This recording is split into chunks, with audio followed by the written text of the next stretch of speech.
காலையில் வாக்கிங் போனால் அந்த நாள் ஃபுல்லாக உடம்பு சுறுசுறுப்பாக இருக்குது. அக்கா வேகமாக நடங்கக்கா. ஏண்டி இதுக்கு மேலே வேகமாக நடந்தால் எனக்கு மூச்சு வாங்கண்டி. அப்படியா பொறுமையாக தான் நடந்து வரீங்களா? ஆமாண்டி இதுக்கே மூச்சு வாங்குது எனக்கு. இப்போ தான் 4 நாளாக வாக்கிங் போயின்னு இருக்கேன். அதுக்கே எவ்வளோ மாற்றம் தெரியுமாடி உடம்புல. இதே மாதிரி 6 மாதம் தொடர்ந்து வாக்கிங் வந்தனேன்னு வச்சுக்கோங்க, அப்படியே சிக்கன் என்ன மாதிரி ஆயிடுவீங்க. காலையில் 5 மணிக்கு ஆரம்பித்தா நம்ம போயிட்டு வந்து கரெக்டாக 6 மணி ஆயிடுது. 1 மணி நேரம் ஆகுதுல.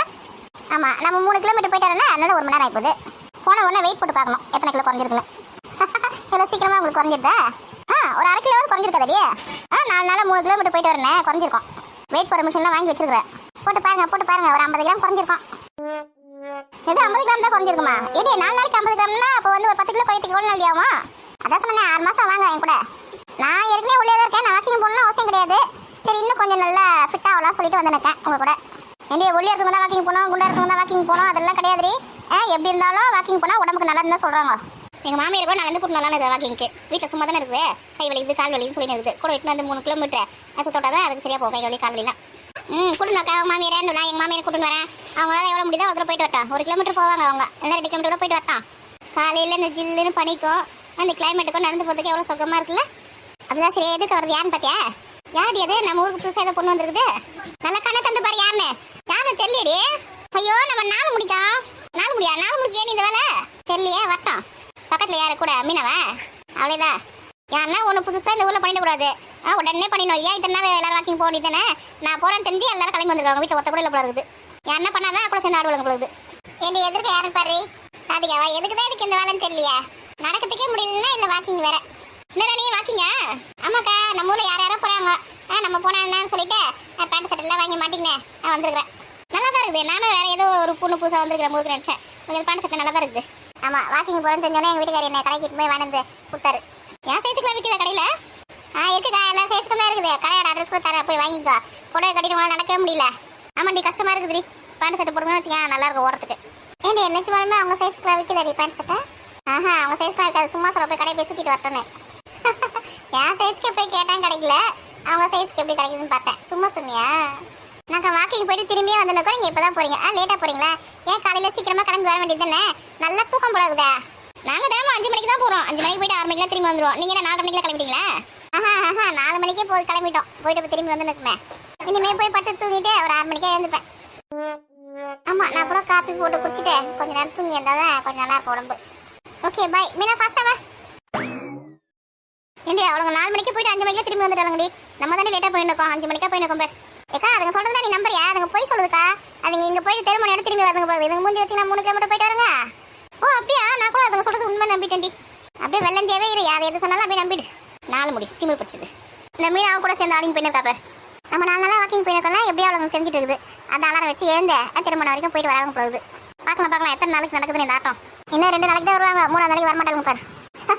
ஆமாம் அதோட ஆளே காணாமல் போயிடுவாங்க. நல்லா 7 மணி வரைக்கும் 8 மணி வரைக்கும் தூங்குற ஆளுங்க வச்சேன். இப்போ நம்ம போகிற ஒரு இதில் பொறாமையில வந்து போயிருக்காளுங்க. நான் கூட ஒரு 10 கிலோ குறைஞ்சிட்டேன்னு வச்சுக்கேன் போதும். அதுக்கப்புறமா பொறுமையாக கூட எழுந்த ஒரு 1 கிலோமீட்டர் 2 கிலோமீட்டர் போயிட்டு வருவேன். 10 கிலோ குறைஞ்சின்றதுனால தான் 3 கிலோமீட்டர் போயிட்டு வரேன். சரிக்கா வேகமாக ஆடுங்க. டைம் ஆச்சுப்பே. நாளை கோலம் சூப்பராக போட்டாச்சு. இப்போ இந்த குளத்தை போகிறதுக்குள்ளே எவ்வளோ கஷ்டமாகி போச்சு. இந்த குளத்தெல்லாம் எப்படி தான் ஞாபகத்தில் வச்சு போடுறாங்கன்னு தெரியல. இதில் வேறு புள்ளி வச்ச கோலம் கம்பி கோலம் அது இதுன்னு என்னென்னமோ இருக்குது. இன்னும் அதெல்லாம் நம்ம கற்றுக்கிறதுக்கு எவ்வளோ வருஷம் ஆகும் தெரியல. என்ன சங்கி? ஐயோ சங்கியா என்ன சங்கி கோலம்லாம் அட்டகாசமாக இருக்கு. நம்ம கூப்பிட்றது காது கூட கேட்கலையம்மா. அவ்வளோ இன்ட்ரெஸ்ட்டாக கோலம் போட்டுருக்காலோ சங்கி. மாமா கூப்பிட்றது கூட காதில் கேட்கலையம்மா உனக்கு? அவ்வளோ இன்ட்ரெஸ்ட்டாக கோலம் போட்டு நிற்கியா? நீங்கள் சங்கின்னு கூப்பிட்டு தான் கேட்டுது, சொங்கின்னு கூப்பிட்டு தான் கேட்டுது. என்ன விஷயம் சொல்லுங்க. கோலம் போடும்போது வந்து டிஸ்டர்ப் பண்ணி நிற்கீங்க. ரோஜா பூ கேட்டலாமா? அதான் வாங்கி வந்திருக்கேன். எனக்கு பிடிச்ச ரோஜா பூவா? என்னங்க ஒரு ரோஜா பூ கேட்டேன், ஒரு செடியே வாங்கி வந்துட்டீங்க. என் பொண்டாட்டிக்காக ஒரு ரோஜா கூட்டத்தையே கொண்டு வரலான்னு பார்த்தேன். ஆனால் விற்கிறதுக்கு தான் இங்கே இடம் இல்லை. அதனால ஒரே ஒரு செடி மட்டும் வாங்கி வந்துட்டேன். எங்க போங்க. எங்கே போகிறதுக்கு வழி இல்லாமல் தானே இங்கே இருக்கேன். இந்த ரோஜா செடி நட்டு வச்சு தினம் உனக்கு எத்தனை ரோஜா வேணுமோ பறிச்சு வச்சுக்கோ. எதுக்கு ஒரு ரோஜாக்கெல்லாம் மாமா கிட்ட நீ சண்டை போடுற? சரிங்க. எங்க இதில் 50 பூக்கு மேலே இருக்குல்ல? இந்த மாதிரி ரோஜா பூ பூத்து நான் எந்த செடியுமே பார்க்கலைங்க. ஆமாம் அந்த ரோஜா தோட்டம் ஒன்று இருந்துச்சு. அங்கே எல்லாம் நல்லா உரம் போட்டு வளர்த்து வச்சிருக்காங்க. எல்லா ரோஜா செடியிலும் நிறைய பூ தான் இருந்தது. அதான் இது பார்க்க நல்லா இருந்துச்சு. இந்த கலர் வாங்கி வந்துட்டேன். உனக்கு இந்த கலர் பிடிக்கல? இந்த கலர் தானே கேட்டேன். ஆமாங்க இந்த கலர் எனக்கு ரொம்ப பிடிக்கும். இவனுக்கு எங்கேருந்து காலையில் ரோஜா செடி கிடச்சிது? எங்க உங்கள் அம்மாவுக்கு மட்டும் நீங்கள் இந்த மாதிரி ரோஜா பூ செடி வாங்கி வந்திருக்கீங்க எனக்காக அப்படின்னு தெரிஞ்சுன்னு வச்சுக்கோங்களேன். உங்ககிட்ட சண்டைக்கு வருவாங்க. அதெல்லாம் நான் பார்த்துக்கிறேன். என் பொண்டாட்டி சந்தோஷமா இருந்தால் அது போதும் எனக்கு. போதும் 2 பேரும் கொண்டு போய் கல்ல போய் வேலையை போயிட்டு போய் பாருங்க. அம்மா இந்த கேள்வி இவ்வளோ நேரம் இங்கே தான் இருந்ததா? என்ன பார்க்குறா? உள்ள போ. இந்த போகிறேன். ஒரு புளி வச்சு கோலம் போடுறதுக்கு துப்பு கிடையாது. இந்த கோடை போட்டு கோலம் போடுறதுக்கு இவ்வளோ நேரம் 1.5 மணி நேரம் ஒரு கோலம் போடுறதுக்கு. காலையில் போயிட்டு காஃபியை போட்டு டிஃபன் செய். போகிறேன் அத்தை. உங்களுக்கு காஃபி வேணுமா டீ வேணுமா அத்தை?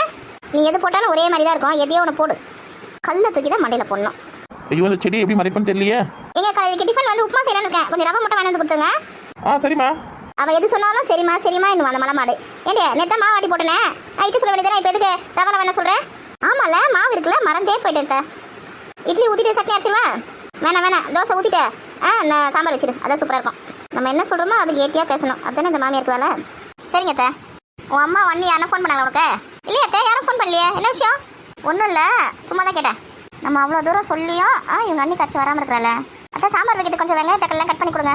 ஆமாம் அப்படியே 10 பேருக்கு 15 பேருக்கு செய்ய போகிறா. இந்த 3 பேருக்கு செய்யறதுக்கு இவங்க கூட வந்து வெங்காய தக்காளி நான் கட் பண்ணி தரணும். அத்து போடுற நீ பருப்பு வேகும் போது தக்காளி பூண்டு பச்சை மிளகா எல்லாத்தையும் ஒன்றா போட்டு வேக வச்சுட்டு ஒரு கடைஞ்சிட்டு தாளிச்சிடு போதும். அதான் நல்லா இருக்கும் டிஃபனுக்குலாம். தனியாக தாளிக்க தேவையா? தனியாலாம் ஒன்றும் கேட்டு தேவலாமா? கொஞ்சம் தோர பருப்பு கொஞ்சம் பைத்த பருப்பு போட்டு எல்லாத்தையும் ஒன்றா போட்டுரு காய்கறிலாம். புரியுதா? கடைஞ்சி தாளிச்சுட்டு வச்சுக்க சூப்பராக இருக்கும். உடவு வச்சுருக்கேன் உடவுமோ கொஞ்சம் பெருங்காயமாக போட்டு தாளி நல்லா வாசனையாக இருக்கும். சரிங்க அத்தை. தோரம் பருப்பு கொஞ்சம் பைத்த பருப்பு கொஞ்சமா கடலைப்பருப்பு உளுத்தம் பருப்புலாம் போட்டு தேவையில்லையா? யாராவது சாம்பாருக்கு அதெல்லாம் போய் போடுவாங்களா? போடி சொன்னதை போய் செய்டி. காலையிலே நான் டென்ஷன் பண்ணி வைக்காதடி. ஓகே கூல் டென்ஷன் ஆகாதீங்க. தோரம் பருப்பு பைத்தம் பருப்புன்னு சொல்கிறாங்க. அது ரெண்டும் எப்படி இருக்குன்னு தெரியலையே. ஃபோனில் போட்டு பார்க்கலாம். ஏண்டா காலையில் உங்களுக்கு இது ஒரு வேலையாடா? எங்கே இந்த ரோஜா பூ செடி வாங்கி வந்தேன்? அது வந்துமா என் பொண்டாட்டிக்கு வந்து ரோஜா பூ வேணுமா? அதை கேட்டா லவர்ஸ் டே கூட வாங்கி தரல. நீலாம் ஒரு புருஷனா கிருஷ்ணா திட்டினாமா. அதுக்கு தான் ஒரு ரோஜா பூ செடி வாங்கி வந்து வச்சுட்டுனா அவளுக்கு வேணுன்ற போது பறிச்சு வச்சுப்பா சொல்லிட்டு வாங்கி வந்தம்மா. வாங்கி வந்து இருக்கட்டும். இவ்வளோ காலையில் உங்களுக்கு எங்கே இந்த தோட்ட செடியில் வைப்பாங்க அந்த கடை திறந்து வந்தாங்க? நான் போய் பார்த்தம்மா திறக்கவே இல்லை. சரி அங்கே சின்னதாக தான் வேலி போட்டுருந்தாங்க. அதில் எகிரி குடிச்சு எடுத்துன்னு வந்துட்டாங்க. வந்து காசு அப்புறமா வேலைக்கு போகும்போது கொடுத்துட்டு போவேன். திருட்டு வேற இப்போ நீ செய்ய ஆரம்பிச்சிட்டியா?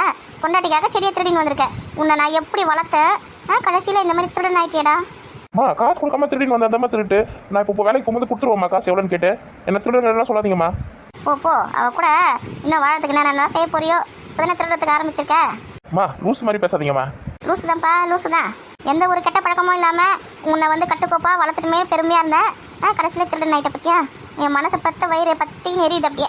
ஐயோ காலையிலேயே ஆரம்பிச்சிட்டிங்களா? வேணா இந்த செடியை திரும்பி அங்கேயே போட்டு வந்துடுறேம்மா. எதுக்கு திரும்பி போய் அங்கே போடுறதுக்கு போகும்போது கடை தந்து வச்சிருக்கோம். உன் பையன் திருடிட்டு வந்துட்டான் சொல்லிட்டு நான் போகும்போது வரும்போது அந்த கடைக்காரன் என்ன பிடிச்சி திட்டத்துக்கோசம் இப்போ எடுத்துன்னு போய் கொடுத்து என்ன மாட்டி விட போறியா? வேற என்னம்மா பண்ண சொல்றீங்க? கொடு அந்த செடியை வீட்டு பின் பக்கமாக நட்டு வைக்கிறேன். யாருக்கும் தெரியாமல் என்ன பண்ணது பெற்று தொலைஞ்சிட்டேனே. நீ செய்கிற வேலைக்கு நானும் துணையாக இருக்க வேண்டியதாக இருக்குது.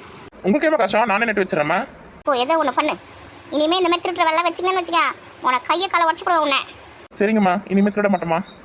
முதல்ல செடி பண்ணிட்டு வை. இவனை நான் எப்படி வளர்த்தேன் எப்படி மாறி போயிட்டான் பத்தியா? மூஞ்ச டெரராக வச்சிருந்ததா நம்ம பார்த்து பயப்படுவாங்கன்னு பார்த்தா நம்ம டம்மி பீஸ் நினச்சிருக்காங்க. இந்த ராதிகாக்கு திரும்பவும் ஃபோன் பண்ணி நான் வராளா இல்லையான்னு கேட்டுக்கலாம். இவ்வளோ அணி தானே வேற எப்படி இவ்வளோ பேர் தான் இருப்பா. இந்த வீட்டில் இருக்கவங்களுக்கு தெரியாமல் போய் ஃபோன் பண்ணணும். அதுக்கப்புறம் நம்ம தான் வர வச்சேன்னு தெரிஞ்சு வச்சுக்க நமக்கு சண்டைக்கு வருங்க. மூஞ்ச கோவமாக வச்சுருக்கலாம்.